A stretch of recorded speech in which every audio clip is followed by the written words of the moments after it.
Bonsoir à tous. À la une de ce journal, le cri de détresse de certains boursiers camerounais au Maroc, chassés de leur résidence pour loyer impayé et confrontés à plusieurs mois d'arriérés de primes. Ils sont à la merci des intempéries et de l'insécurité, subissant ainsi les conséquences de lenteurs administratives et les promesses non tenues du gouvernement. À suivre dans ce journal, le calvaire des boursiers camerounais dans les méandres de l'administration camerounaise. Les pouvoirs publics peuvent-ils tenir sans l'aide humanitaire internationale sur le théâtre de la crise anglophone au regard de la multiplication des enlèvements et des meurtres de travailleurs humanitaires?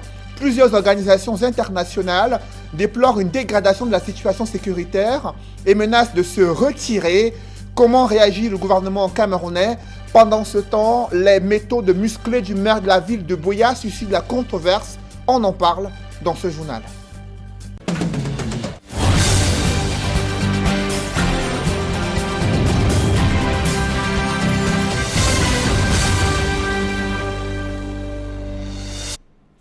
Merci de suivre cette édition complète de l'information sur Equinox Télévision. Depuis plusieurs jours, des jeunes Camerounais manifestent devant l'ambassade du Cameroun au Maroc. Ils s'insurgent contre l'abandon de la part des pouvoirs publics. En effet, ils ont été mis à la porte de leur résidence, faute d'argent pour payer leur loyer. Ils se plaignent également de plusieurs mois d'arriérés de primes. Les promesses du gouvernement n'ont pas été tenues. Pourtant, ils sont bel et bien des boursiers camerounais envoyés au Maroc pour poursuivre leurs études universitaires depuis plusieurs semaines et des mois déjà. Ils tirent le diable par la queue. Ils ont tenu à le faire savoir à nos reporters Mathilde Akemazou et Sylvestre Hippolyte Zangaou. Ici, c'est l'ambassade du Cameroun au Maroc. Comme vous pouvez le constater, les étudiants camerounais boursiers du ministère de l'Emploi et de la Formation professionnelle expulsés de leurs internats pour n'avoir pas payé depuis 2 ans des frais d'internat et des frais de scolarité. Vous le voyez, ils ont été mis à la porte, des filles comme les garçons. Ils sont là depuis 4 jours logés à l'extérieur de l'ambassade dans un contexte sanitaire très compliqué. Vous le voyez, les autorités ne disent encore rien pour le moment. On dit que tout se passe au niveau de Yaoundé et que rien ne peut être géré ici. Cette vidéo est tournée par l'un des 30 étudiants camerounais qui ont obtenu la bourse du gouvernement de leur pays pour aller poursuivre leurs études au Maroc. Alors qu'ils percevaient une prime annuelle d'1 million de francs CFA pour leur hébergement et se nourrir au quotidien, ils en sont sevrés depuis environ 3 ans. Selon leurs témoignages, toutes les tractations menées auprès de l'ambassadeur du Cameroun au Maroc et des autorités camerounaises à Yaoundé sont restées vaines. Depuis des jours, ils dorment à la belle étoile, à même le sol, devant et dans l'enceinte de l'ambassade du Cameroun au Maroc. Dans un audio, l'un de ces étudiants détaille les faits. Par rapport aux problèmes qui se posent, il concerne uniquement les étudiants boursiers, parce qu'au sein de l'association, on a des étudiants privés, on a des étudiants boursiers. Les étudiants boursiers, ils viennent de 2 ministères de tutelle, le ministère de l'enseignement supérieur et le ministère de la formation professionnelle et de la promotion du travail. Et donc, pour les étudiants du ministère de l'enseignement supérieur, ça va faire à peu près 3 ans que la bourse n'est pas venue. Et pour les étudiants du ministère de la formation professionnelle et de la promotion du travail, ça va faire à peu près 2 ans que la bourse n'est pas venue.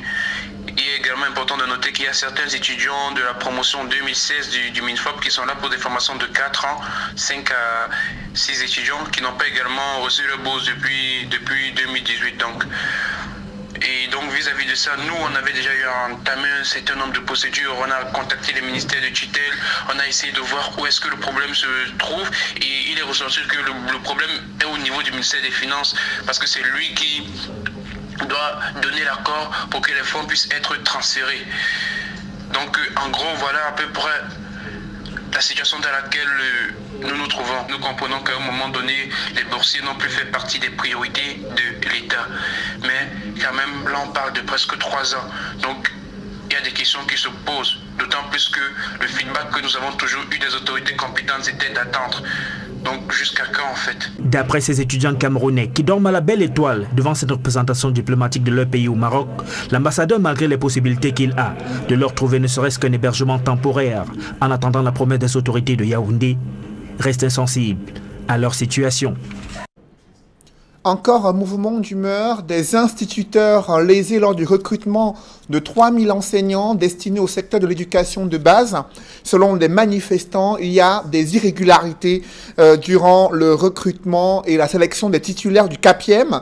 Malgré la forte présence des forces de l'ordre, ils ont tenu à dénoncer eux aussi cette situation devant les services du Premier ministre à Yaoundé. Des précisions avec Emmanuel Diop et Ike Cyril. Après plusieurs heures de sitting, le collectif des instituteurs lésés quitte l'esplanade des services du Premier ministre à Yaoundé.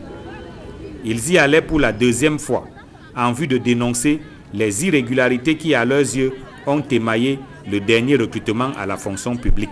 Nous avons été reçus la semaine passée par le conseiller technique numéro 1, en charge des affaires éducatives. Nous n'avons pas toujours eu une solution palpable, concrète, qui pourrait peut-être essayer d'atténuer nos frustrations.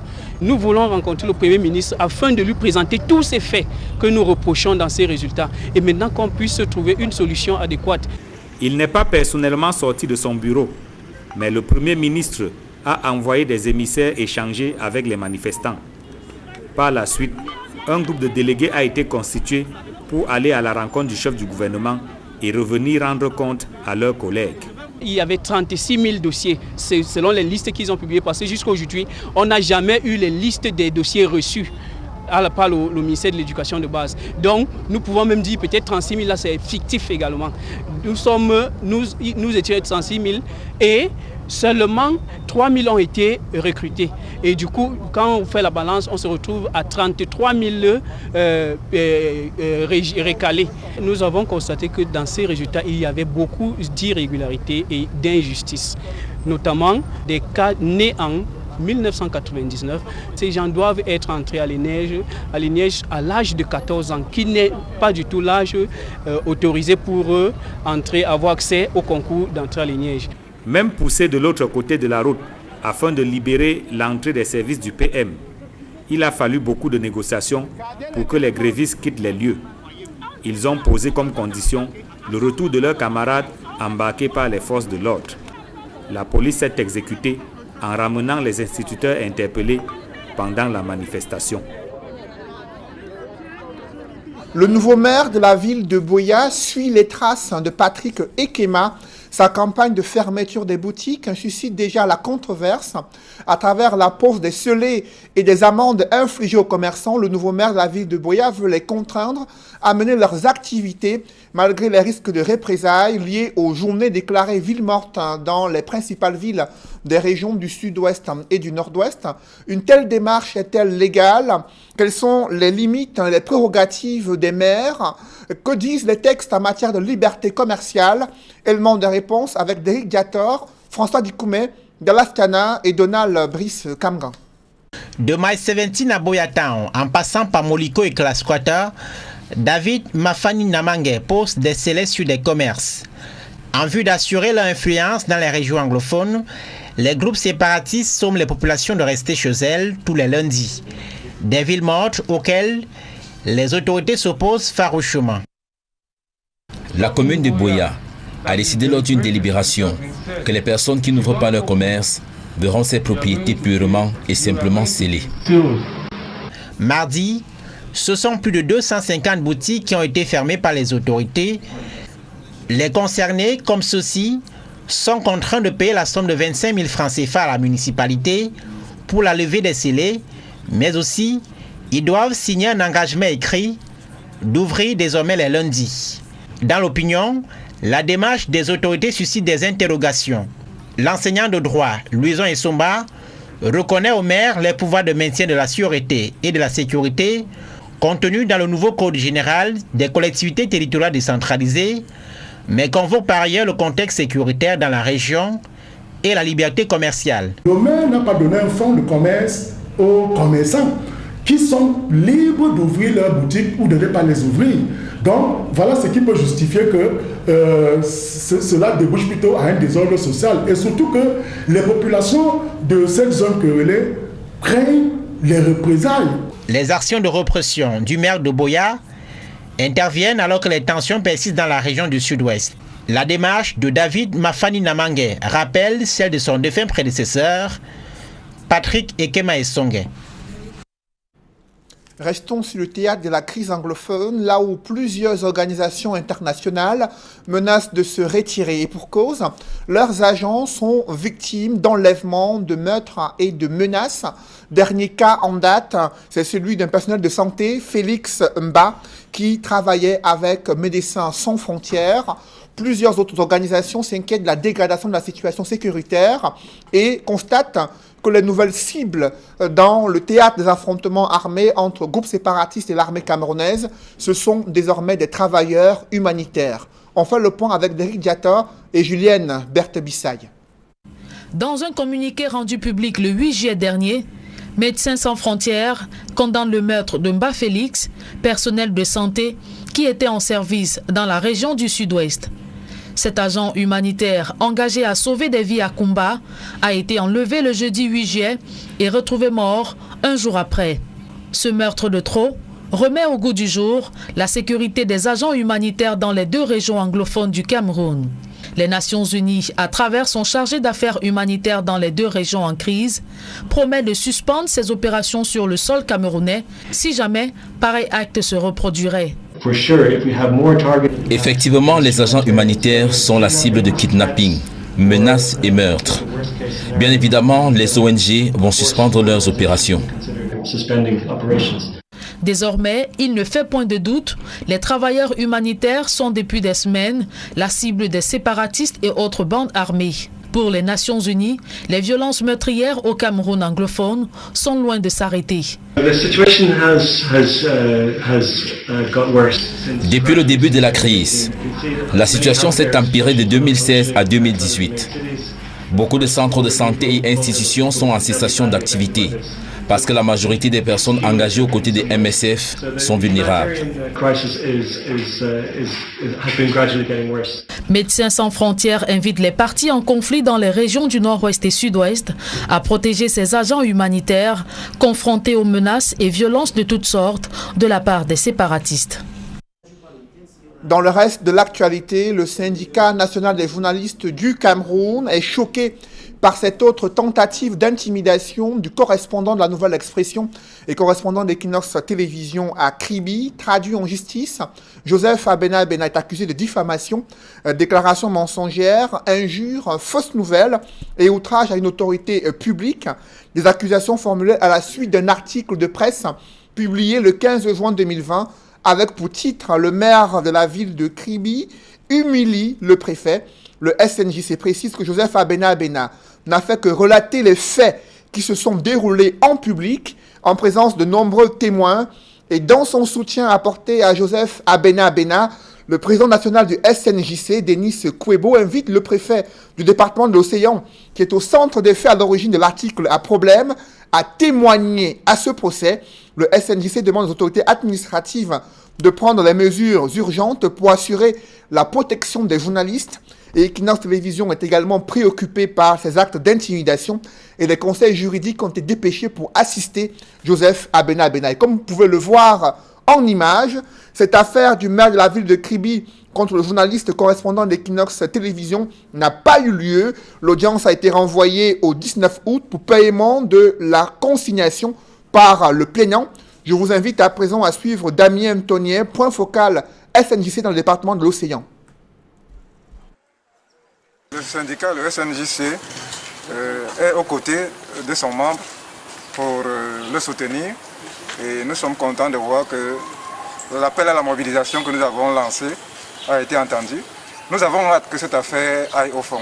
Mais malheureusement, nous avons été désagréablement surpris d'entendre que l'affaire est renvoyée au 19 août parce que le plaignant n'a pas payé la consignation de 50 000.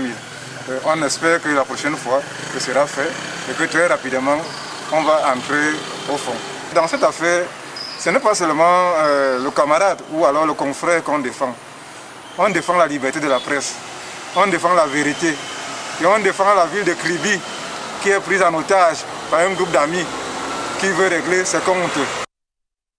Vous l'avez suivi, un procès qui devait se tenir ce 15 juillet, date de commémoration des violences faites aux défenseurs des droits humains au Cameroun. Une occasion pour les organisations de la société civile de mettre en lumière les abus perpétrés sur les combattants de la liberté et les défenseurs des droits de l'homme. Et ces organisations mènent un plaidoyer pour le renforcement de l'arsenal juridique visant à garantir leur protection au Cameroun. D'autres détails avec Emmanuel Diop et Marcelin Gansop.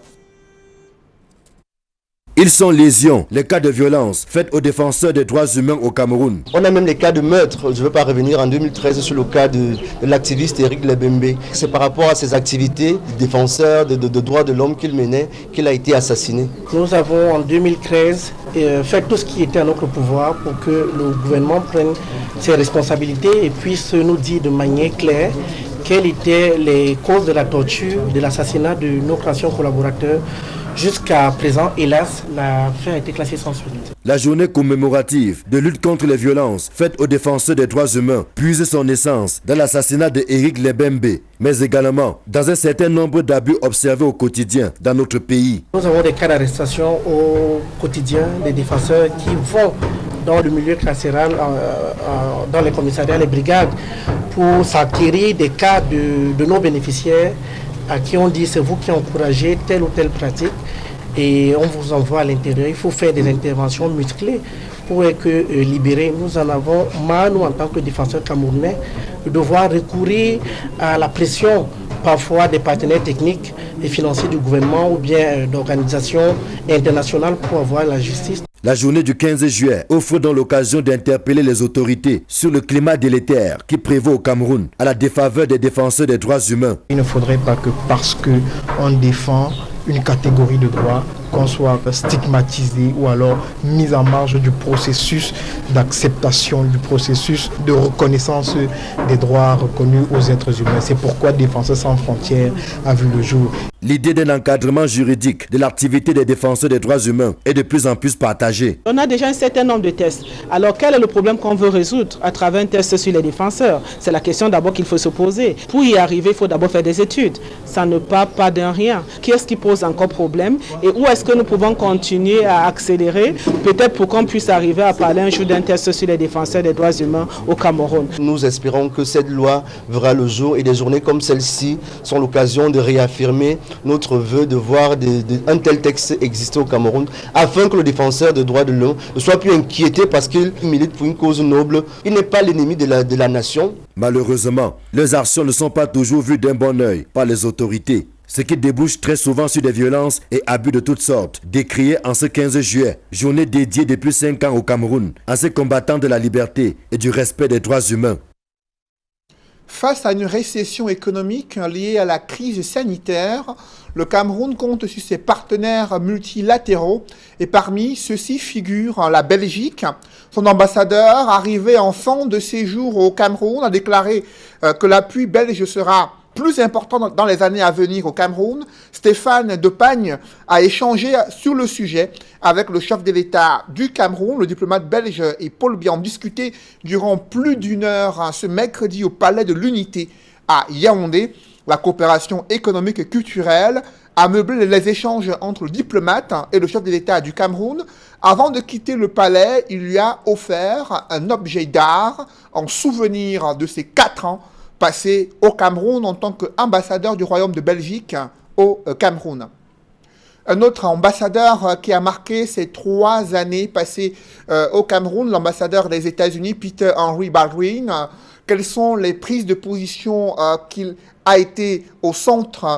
sont les prises de position qui ont été au centre de la controverse et qui ont permis de voir l'offensive diplomatique américaine pour la résolution à la fois du conflit armé dans la région du nord-ouest et la région du sud-ouest, mais également la situation des droits de l'homme à l'extrême nord et dans d'autres parties du pays. On fait le point avec Guy Zogo. Peter Henry Baldwin s'en va. Après 3 années au Cameroun, l'ambassadeur américain, selon les usages dans le milieu diplomatique, est appelé à d'autres missions par son pays.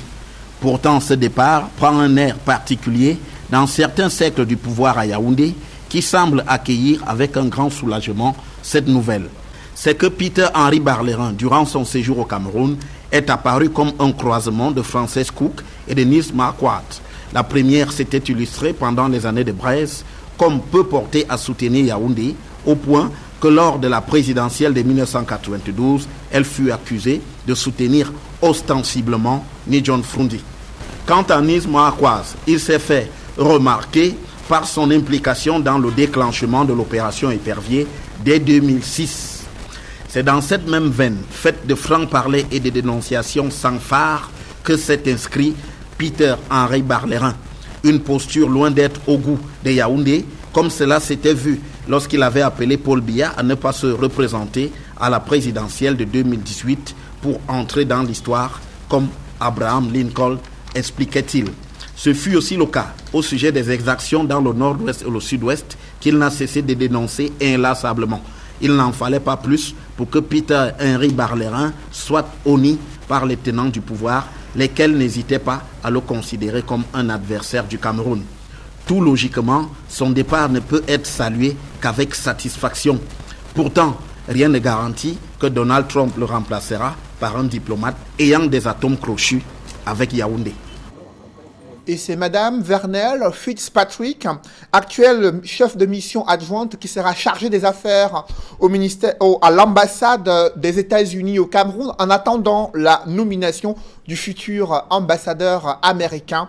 Elle qui est jusqu'ici chef de mission adjointe qui sera chargée d'affaires en attendant le futur ambassadeur à l'ambassade des États-Unis au Cameroun.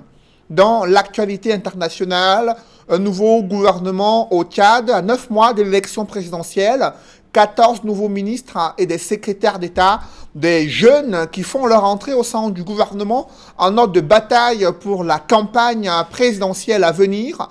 Pendant ce temps, la CEDEAO joue les médiateurs sur le théâtre de la crise au Mali et le pic de la pandémie de Covid-19 au Gabon qui est enregistré. Le round-up de l'actualité internationale, c'est avec Nadine Yambou. À 9 mois de la présidentielle, le chef de l'État Idriss Déby Itno procède à un réaménagement du gouvernement. 14 ministres et 6 secrétaires d'État font leur entrée. L'actuel ambassadeur du Tchad en France, Amin Abak Sidik, est promu au poste de ministre des Affaires étrangères. Mahamad Zéné Chérif, quant à lui, occupera le poste de ministre de la Communication. Un des points marquants dans ce réaménagement ministériel, c'est la création d'un nouveau portefeuille de la sécurité. Et c'est Mahamad Taï Orezi, précédemment ministre de l'Aviation civile, qui occupera ces missions. Les secteurs clés tels que la défense, les finances, le budget, l'économie et l'administration territoriale sont restés inchangés. Le nouveau gouvernement d'Idriss Déby Itno, qui compte désormais 35 membres contre 31, a accueilli plusieurs jeunes, des femmes et un peu plus de représentants de petits mouvements alliés à son parti, le mouvement patriotique du salut, qui domine largement le Parlement.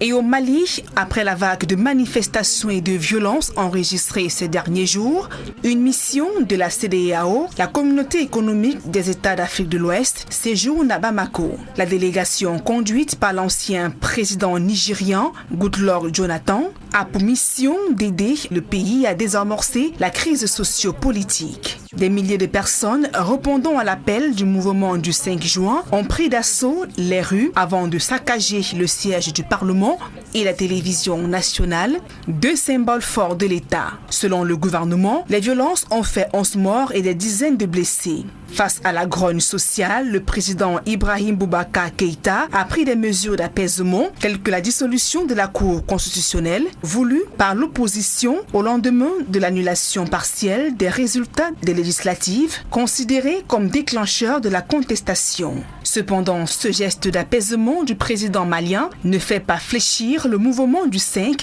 qui exige sa démission. Et sur le terrain de la pandémie du coronavirus sur le continent africain, avec 6000 cas, le Gabon atteint le pic de contamination. C'est ce qu'indique le comité de pilotage du plan de veille et de riposte contre la pandémie. Depuis quelques semaines, la courbe épidémiologique a considérablement régressé avec un pourcentage de 3% de nouvelles contaminations depuis le mois de juin. Selon des médecins, les signes d'espoir se dessinent de plus en plus dans le pays qui enregistre moins de nouvelles infections.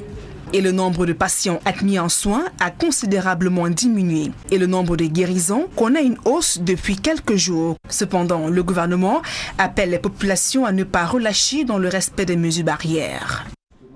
Un chapitre consacré au public reportage, Camtel vient de se doter d'un data center qui offre des solutions de sécurisation des données au Cameroun et ouvre d'importantes perspectives pour booster l'économie numérique à travers le pays. Des précisions dans ce reportage. Au cœur de la station terrienne de télécommunications des Amengoué, dans la banlieue ouest de Yaoundé, le data center de la Cameroon Telecommunication, Camtel, est désormais opérationnel. Son inauguration vient de se dérouler au cours d'une cérémonie. Ce complexe est le meilleur et le plus grand d'Afrique centrale. Certifié Tier 3 à la conception, il est constitué de une salle serveur de 400 mètres carrés, une salle de supervision de 8 positions de travail, un système automatisé de gestion d'énergie de 440 kV. Ceci traduit l'engagement de Camtel pour la construction d'une société digitale. Avec cette acquisition, la ministre des Postes et Télécommunications relève que le Cameroun offre dorénavant des solutions en matière d'hébergement des données. Je suis rassurée parce que plusieurs personnes frappent à notre porte. Je peux maintenant, en tant que ministre de tutelle, responsable du secteur de l'économie numérique au Cameroun, dire avec assurance à des investisseurs, à des opérateurs, qu'ils peuvent déployer des plateformes technologiques et héberger les données au Cameroun. Ce qui, poursuit-elle, consacre le large éventail de possibilités qui se présentent au secteur de l'économie numérique au Cameroun. Ce data center qui est très grand de Camtel, mais il y a d'autres, Campost a un data center. Même nos opérateurs téléphoniques ont des data centers. En fonction de la criticité de l'information, on a donc le choix. On peut héberger sur un opérateur de télécommunications privé, comme on peut aussi venir héberger auprès de Camtel, qui est un opérateur historique, donc plus en même d'accompagner le gouvernement dans les vaste programme de développement de l'économie numérique. Cette évolution, explique-t-on à la Cameroon Telecommunication, s'accompagne d'un double bénéfice alliant à la fois le stockage local des données et la sécurité. Aujourd'hui, cette infrastructure nous permet de stocker localement nos données, d'assurer la fiabilité, une facile accessibilité et 2 fois moins cher. C'est-à-dire que nous allons, c'est la cerise sur le gâteau, nous allons payer beaucoup moins cher et nous serons sûrs que nos données sont stockées localement et que ne peuvent pas faire l'objet d'un détournement ou d'un piratage. Le data center de la Camtel a été construit avec l'appui technique de l'entreprise Huawei dans le cadre de l'accord entre le Cameroun et la Chine depuis 2005. Le Fonds national de l'emploi se mobilise pour trouver des opportunités aux Camerounais dans la région de l'Ouest. Quelles sont ces opportunités qui existent? Quels schémas et quelles mesures sont prises jusqu'ici pour permettre à ces Camerounais de s'insérer sur le marché de l'emploi et pouvoir également bénéficier des projets d'auto-emploi? Élément de réponse dans ce reportage. Créé en 1990, le Fonds national de l'emploi, qui connaît une représentation dans les dirigeants que compte le Cameroun, est aujourd'hui le bras séculier de l'État camerounais au sujet de la bataille contre le chômage, l'intermédiation entre demandeurs et employeurs, la formation professionnelle, la création d'activités génératrices de revenus et la facilitation de l'accès à l'information au grand public étant les grandes lignes de sa politique. Quoiqu'en pleine pandémie de crise sanitaire, de coronavirus, la structure n'a pas lésiné sur les moyens afin de rester concentrée sur son devoir, mettant en avant le respect des mesures barrières contre la pandémie. Le FNE a poursuivi sa mission d'encadrement et d'orientation des usagers. C'est d'ailleurs en cette période que beaucoup de jeunes ont réussi à décrocher un emploi dans la région de l'Ouest. Par le biais du Fonds national de l'emploi, j'ai obtenu ce travail pour dire aux autres qu'ils ne baissent pas les bras. Je suis comptable ici grâce au FNE. Je voudrais justement par la même occasion attirer l'attention de tous nos jeunes frères et sœurs comme moi, de ne pas se décourager. Le Fonds national d'emploi m'a beaucoup soutenu puisque j'ai fait un bâtiment. Je les ai demandé l'appui Je n'avais pas assez de moyens pour investir. Je les ai demandé de me soutenir. Ils m'ont bien soutenu. J'avais les moyens limités pour agrandir mon travail que je faisais depuis plus de 20 ans. Dès que j'ai reçu l'aide du Fonds national, ça m'a permis de construire cette ferme et élargir un peu le travail. Ça m'a donné un coup de pouce et d'avancer un peu mieux jusqu'à ce niveau dont vous voyez. Les chefs d'entreprise partenaires du Fonds national de l'emploi ont continué eux aussi à bénéficier de la collaboration qui les a toujours liés au FNE à travers divers programmes, à l'instar de celui d'emploi diplômé. Nous avons pris des contacts avec le Fonds national de l'emploi et ensemble, parmi ces enfants, 3 ont été sélectionnés pour le stage de pré-emploi et nous avons déjà signé leur contrat. Nous avons un contrat en bonne et due forme pour ces jeunes avec le Fonds national de l'emploi. C'est pas toujours évident de mettre la main sur des gars qui ont une certaine qualification. Nous nous sommes rapprochés auprès du Fonds national de l'emploi. Dieu merci, ils nous ont présenté des gars qui avaient quand même le profil qui correspondait à ce qu'on voulait par rapport aux différentes tâches. FNE, c'est notre partenaire idéal en matière de recrutement. Ils ont une longue expérience et ils connaissent bien le terrain, ils connaissent l'esprit dans lequel nous travaillons. Sous l'impulsion du directeur général du Centre national de l'emploi, Camille Monté-Abilias, et pour plus de proximité avec ses usagers, les équipes techniques travaillent à renforcer la digitalisation des services du Centre national de l'emploi, ceci étant une recommandation d'une visioconférence des directeurs d'agence à l'occasion du 30e anniversaire du SNE qui a récemment eu lieu. La firme israélienne Green Construction Homes promeut l'utilisation au Cameroun des déchets pour produire du biogaz et de l'engrais avec le biodigesteur Home Biogaz 2.0. Les déchets organiques humains et animaux sont transformés en gaz naturel et engrais liquide. Grâce à ce système Home Biogaz, les agriculteurs bénéficient à la fois d'une autonomie réelle dans la production des engrais naturels et peuvent accroître leurs revenus. Reportage.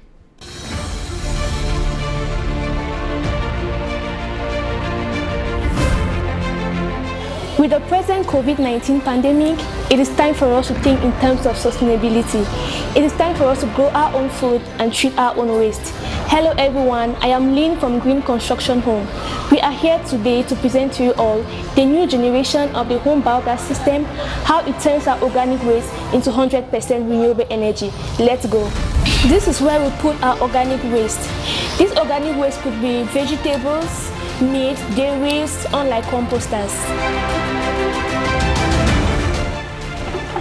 The organic waste goes down into this biodigester where it is being broken down by bacteria to produce our biogas. When that is created, the gas goes up into this filter and down through this narrow pipe into our gas bag. It later on passes through this narrow gas pipe into our kitchen. This is the kitchen stove which comes with every home biogas system, and the flame which you see here was created by microorganic waste from our home biogas system with 2 hours worth of cooking time every day, and of course it's 100% renewable energy.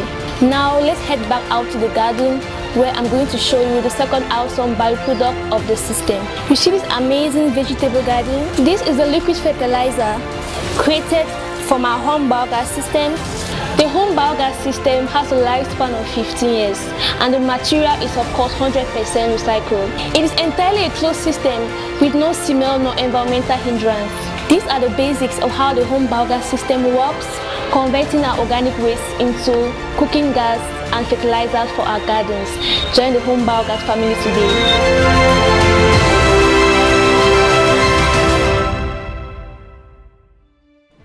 Mesdames, Messieurs, c'est la fin de ce journal. Merci de l'avoir suivi. Juste après cette édition de 20h, retrouvez Serge Alain Autou et ses invités pour le débrief du journal sur le plateau d'Equinox Soir. Serge Alain. Pierre Abena, le correspondant d'Equinox Télévision, était au tribunal ce matin à Kribi. Dans le cadre d'une audience et d'un procès qui l'oppose au maire de la ville, celui-ci l'accuse de diffamation pour un article qui a été publié dans les colonnes de la Nouvelle Expression le 15 juin 2020.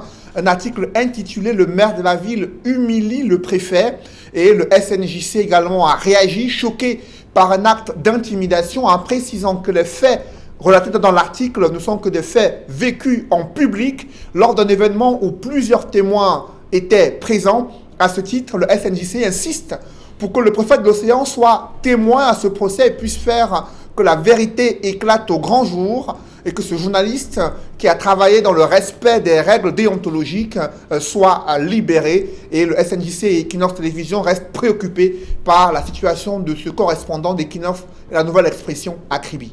On reste avec le maire, direction Boya, où le maire David Mafani Namangue est sur les traces de Ekema Esungé. Ces méthodes musclées sont décriées à Boya. Vous le savez, chaque lundi, c'est une journée déclarée ville morte. Et par crainte des représailles, de nombreux commerçants n'ont pas ouvert boutique. Pour le maire, c'est une mauvaise stratégie. Alors, il a posé des scellés et ensuite infligé des amendes de l'ordre de 25 000 francs CFA à ces commerçants qui ont été contraints de signer un engagement à ouvrir chaque lundi leur boutique à Boya, malgré les risques de représailles liés à ces journées déclarées ville morte. Et des experts estiment que là, c'est une violation de la liberté commerciale. Ces commerçants sont libres d'ouvrir ou de fermer leur boutique, quelles que soient les circonstances, et ils doivent préserver le patrimoine et leur fonds commercial. Direction le royaume chérifien, où les étudiants camerounais dorment à la belle étoile. Vous avez vu ces images choquantes des jeunes Camerounais qui, depuis 4 jours, dorment à la merci des intempéries, de l'insécurité sur les emprises de l'ambassade du Cameroun au Maroc. Ils se plaignent d'avoir été chassés de leur résidence universitaire, faute d'argent pour payer le loyer. En plus, ils s'insurgent contre le non-paiement de la prime depuis près de 3 ans, selon certains boursiers camerounais. Jusqu'ici, le gouvernement n'a pas répondu à leurs attentes. Ils ont tenu à manifester, exprimer le cri de détresse. Rien n'a changé jusqu'ici. Voilà, madame, messieurs, c'est donc l'essentiel et qui nous soit deuxième partie. Bonne soirée à vous, Cédric. Bonne soirée à vous, Séjalin. Rendez-vous demain. 20h.